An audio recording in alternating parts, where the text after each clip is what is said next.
Morning, all. So today, July 3rd, day before July 4th. I know that July 4th is on Sunday. My only surprise with the hockey game being delayed by July 4th is that the game's in Montreal. I we'll see. I don't think the ratings are necessarily going to be that good for Game 4, and we'll talk about it. So yesterday it was announced the Minnesota Wild have signed Joel Eriksson Ek to a long-term deal, 8 years, the maximum, at an average of $5.25 million per season. So it's a $42 million contract. The cap hit is decent. Eriksson Ek had a very good year. If he continues his development as he did this season, that deal is going to look like a pretty solid contract within a couple of years. Kirill Kaprizov's agent has apparently reached out. They're going to be discussing contract with Bill Guerin. Bill Guerin is busy, so he's got Eriksson Ek done. Fiala, the negotiations are underway on an extension with Fiala, and we'll see what that looks like. So Minnesota's got their ducks in a row right now, and we'll see how things work out. Again, it all really does, to me, hinge on Kaprizov. They have to find a way to keep Kaprizov, and they have to find a way to keep that kid happy. If they do, Minnesota's got a bright future. They really do. And of course, we'll see what happens with Rossi coming in this year as well. Rossi likely would have made a debut for Minnesota this past season, but of course he was dealing with what's called long COVID, where it just you just can't shake it. So he ended up having to go home. But now that he appears to be recovering and he's getting better, good chance he plays for them this season. That helps them down the middle, and that's really where they've been looking for depth and for some help for a while. So Minnesota could very well be busy when we get to free agent time. We'll see. David Poile of the Nashville Predators. So I know I put the logo up of LA. I'm aware because Arvidsson's been traded to LA, and he's saying that he believes that Arvidsson was unhappy this past season in Nashville, and this trade should help him. And that if you ask Arvidsson, Arvidsson will likely tell you that he was unhappy this past season in Nashville as well. And that can be a thing. If you're like, well, he's not playing very well. Well, if he doesn't really want to be there, that can become a thing. So Arvidsson, his chance, of course, with LA. Not gonna lie, I absolutely am pulling for him to turn it around because he was one of my favorite players in Nashville for years, and now he becomes one of my favorite players in LA. So we'll see. Toronto Maple Leafs, this has been the report all the way through that their negotiations with Zach Hyman are not close. Hyman wants more than what they're offering, and I don't know if it's just money, I don't know if it's just term, or if it's both. Odds are it's probably a little bit of both. But for the Leafs, it'll be interesting to see how this offseason turns out, because then if Hyman leaves, you have to replace Zach Hyman. And I think it's interesting as we get into the expansion draft and all of that. And so Hyman likely, doesn't get protected because they're not going to have a contract with him. So you protect probably four forwards, the core four, and who else is there worth worrying about? And again, that is the problem that Toronto has right now and has had for the last few years. They're very top heavy in their forward group. So if Hyman leaves, I don't see that that's going to fix it.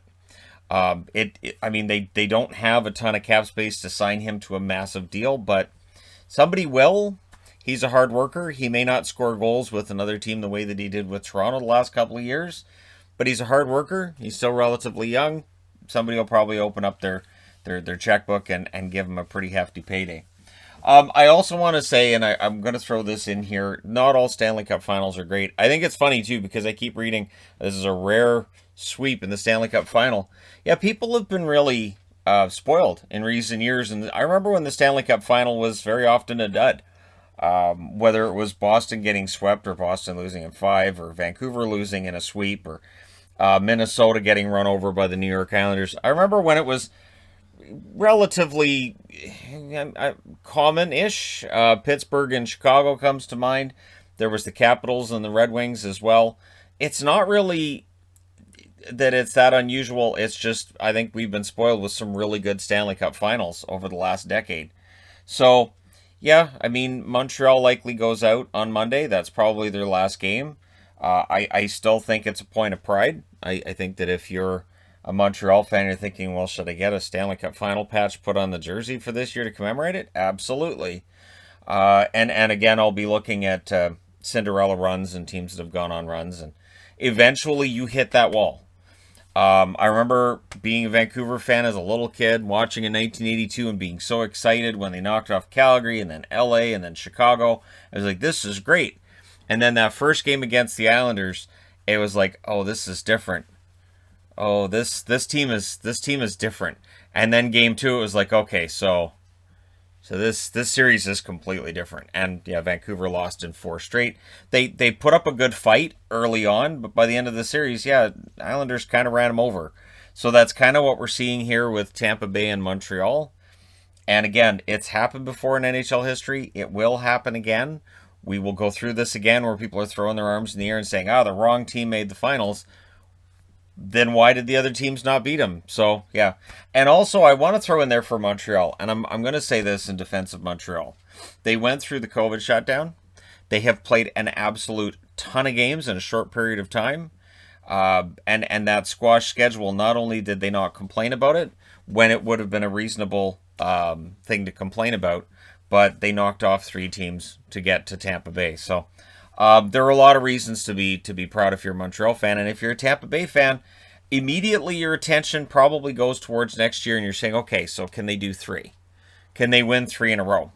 My default answer is no, because it hasn't happened since 1983 that a team has won that many Stanley Cups in a row when the Islanders won their 4th.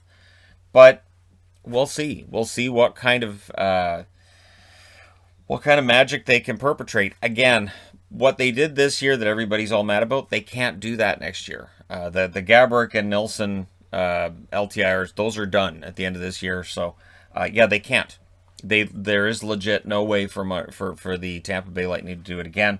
They're going to need some help from Seattle. They're going to need some help from other teams, and that's probably going to mean losing first-round draft picks. That's probably going to mean losing, good prospects in order to get these contracts off the books. So they'll have to mortgage a lot of their future and some of their present. Makes it difficult to repeat as Stanley Cup champions yet again. But if there's anything I've learned with Tampa since that 2019 sweep they suffered at the hands of Columbus, pretty good team. And the fight that they've had in them since then has been really impressive to watch. So, yeah, not all Stanley Cup finals are created equal, and there'll be a video on that soon. Mikhail Grigorenko has returned to the KHL, so he spends a year with Columbus. And he was okay, but he's definitely going to make more money playing in the KHL than he would playing in the NHL. And so, wish him the best. This was his 2nd try at the National Hockey League game. Odds are this is probably his last try. He'll probably play in the KHL. I know it's a 3-year deal. He's signed to go back there, so he's probably done it in North America. And with the Duncan Keith watch that we're all under right now, Darren Dreger's reporting that it'll either be Edmonton or Seattle. Those are the 2 front runners to land Duncan Keith. And if you're Seattle, it would honestly, it might be a home run. Similar to Doug Wilson being picked up by the San Jose Sharks at the beginning of their time in the NHL. That turned out to be a really smart move by San Jose. And maybe Seattle sort of follows that with picking themselves up Duncan Keith. But we'll see.